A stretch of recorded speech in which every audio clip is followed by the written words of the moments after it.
Another really important piece of your Oxford experience, and this is certainly true of Cambridge as well, is the college that you're a part of. It's sort of like residential colleges at certain US undergraduate institutions. I was part of St. Anthony's College, which is an all-graduate college with mostly international students who are mostly focused on social science. Some people go to Oxford because they want the really traditional Oxford experience. They want to wear gowns all day, formal dinners. They want to eat in the hall where they filmed Harry Potter. I mean, you know, these are legitimate reasons. And also, the places that have the Harry Potter sites have more money, which is also, you know, I say this somewhat disparagingly, but, you know, for certain research goals, it can be really useful to be at a place that has more resources.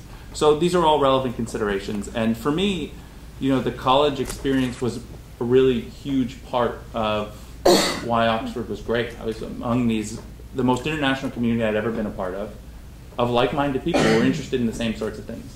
So that's another key piece of Oxford. Another little bit of Oxford is that it's a bizarre place. It's very idiosyncratic. The weather is terrible. It's often this perplexingly decentralized Byzantine thing where you're not really sure how anything actually gets done. A lot of formal events, which if you don't like getting dressed up, may sort of put you off. People in stores aren't always nice. I mean, all this is to say, my first year I actually didn't like it very much. I'd lived abroad and it took a while to get used to.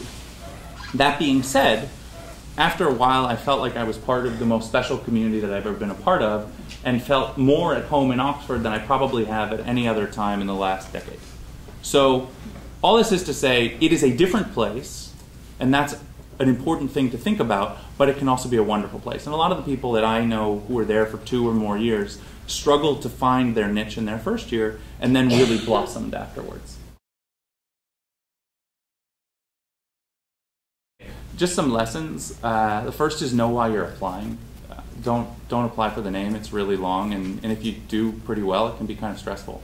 So there are other ways you can use your time, and you should know why you're applying because, like I said, Oxford is a very different place. It's not North Korea, but going there can still be challenging.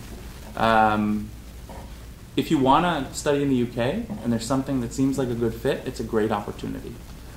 So I would really recommend applying. The recommendation thing is huge. You guys have an advantage in this regard. It's a small school here. You actually have access to your professors.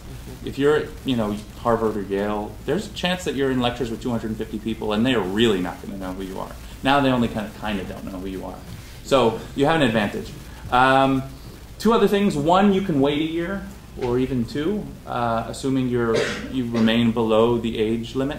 Sometimes people, so in my case, if I'd been a senior when I applied for the Rhodes, I wouldn't have gotten it, I don't think.